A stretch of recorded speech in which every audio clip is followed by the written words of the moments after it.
I've told the story many times. I went to a bar one time in Crescent, Pennsylvania. I think it was called the Hideaway or the Hideout or something like the Castaway. Something. It was 2.5 hours away at least.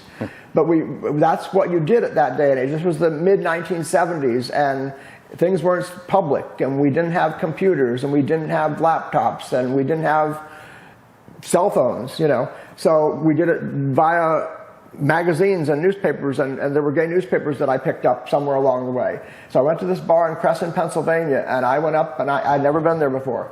And I went up to the bartender and I said, "Do you know anybody at all here from Williamsport?" He said, "Oh yeah, sure."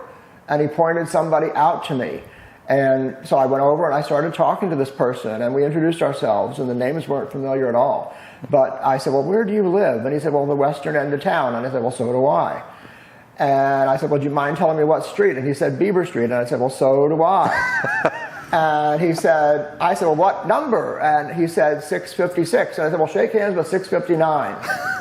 And that's how we met. That's how we met. And that was Gary Norton. And then from that point on, he was right at that point, he was about ready to start a gay group in Williamsport.